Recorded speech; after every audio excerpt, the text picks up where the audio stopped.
మోకాళ్ళ నొప్పులు, disc problems లాంటి అన్ని సమస్యలకు సంప్రదించండి homeo care international world class homeopathy 9001175570. Kruthivennu మండలం సీతనపల్లి గ్రామం దగ్గర సుమారుగా ఉదయం 4:30 గంటలకి ఒక అతిపెద్ద రోడ్డు ప్రమాదం జరిగింది. ఈ ప్రమాదంలో దాదాపు 6 మరి చనిపోవడం జరిగింది. అలాగే 5 తీవ్రంగా గాయపడటం జరిగింది. విషయం తెలిసిన వెంటనే కలెక్టర్ గారు, ఎస్పీ గారు అప్రమత్తమై మొత్తం అక్కడి నుంచి వాళ్ళందరూ కూడా మచిలీపట్నం గవర్నమెంట్ హాస్పిటల్ తీసుకురావడం జరిగింది. నిజంగా ఇది చాలా బాధాకరం, చాలా బ్యాడ్ ఇన్సిడెంట్. వీళ్ళంతా కూడా మరి కాకినాడ నుంచి బంటుమిల్లి దగ్గర చేపలు చెరువుల్లో చేపలు పట్టే కోసం వాళ్ళు అక్కడి నుంచి రాత్రి 1 గంటకు బయలుదేరి వస్తూ మార్గ మధ్యంలో 4:30 గంటలకి దోస్తు వెహికల్కిను అలాగే కంటైనర్కి ఓవర్టేక్ చేసే సందర్భంలో ఈ యాక్సిడెంట్ సంభవించింది. స్పాట్లోనే మరి 6 చనిపోవడం అనేది చాలా దురదృష్టం. అంతా కూడా నిద్రలో ఉండగానే వాళ్ళు మృత్యువాత పడ్డారు. మిగతా 5 కూడా ఇప్పుడు వాళ్ళందరికీ కూడా ట్రీట్మెంట్ చేస్తూ ఉన్నారు. ఫ్రాక్చర్స్ ఉన్నాయి, అలాగే కొంత అబ్డామిన్ కూడా కొంత ఇంజరీ ఉందని చెప్తా ఉన్నారు.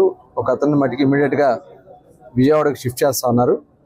ప్రాణాపాయ పరిస్థితి అయితే లేదు, కానీ ఇమీడియట్గా అతనికి సర్జరీ చేయాల్సినటువంటి పరిస్థితి ఉంటుంది కాబట్టి ఇమీడియట్గా చేయడం జరుగుతూ ఉంది.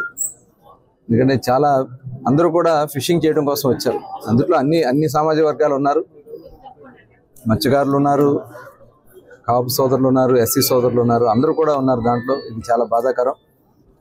మరి దీని మీద చాలా తీవ్రమైనటువంటి విచారాన్ని వ్యక్తం చేస్తూ మరి చంద్రబాబు నాయుడు గారి విషయం తెలిసిన వెంటనే ఆయన కూడా మమ్మల్ని అందరూ కూడా అప్రమత్తం చేయడం జరిగింది. మరి ఇమీడియట్గా వెళ్ళమంటే మేము కూడా ఇక్కడ బయలుదేరి రావడం, మరి కలెక్టర్ గారు అలాగే పెద్దలందరూ కూడా డిస్కస్ చేసి ఇమీడియట్గా ఆ కుటుంబాలకి 5 లక్షల రూపాయలు ఎక్స్గ్రేషియా కింద ఇమీడియట్గా సాయంత్రం లోపు వాళ్ళ చెక్కులు కూడా 5 లక్షల రూపాయలు అందించడం జరుగుతుంది. అలాగే ఇంకా చంద్రబాబు నాయుడు గారితో మాట్లాడి ఇంకేదైనా అవకాశం ఉంటే తప్పకుండా ఆ కుటుంబాలకి ఒక్కొక్కరికి 5 లక్షల రూపాయలు చొప్పున 6 6 30 లక్షల రూపాయలు ఇవ్వడం. అవన్నీ కూడా ఎంజాయ్డ్ కానీ ఇవన్నీ కూడా ఒకసారి డిస్కస్ చేసి మళ్ళీ ఫైనల్గా వాళ్ళకి ఆదుకోవడం కూడా జరుగుతుంది. అలాగే వెహికల్ ఇన్సూరెన్స్ కూడా ఉంటుంది కాబట్టి వాళ్ళకి వెహికల్ ఇన్సూరెన్స్ కూడా ఇమీడియట్గా వచ్చే విధంగా కుటుంబాన్ని అన్ని విధాలా కూడా ఆదుకుంటాకి అన్ని రకాలైనటువంటి చర్యలు తీసుకోవడం జరుగుతుంది. మరి ఇలాంటి సంఘటనలు అనేది చాలా దురదృష్టకరం. 216లో ఎక్కువగా ఇలాంటివి జరుగుతూ ఉన్నాయి.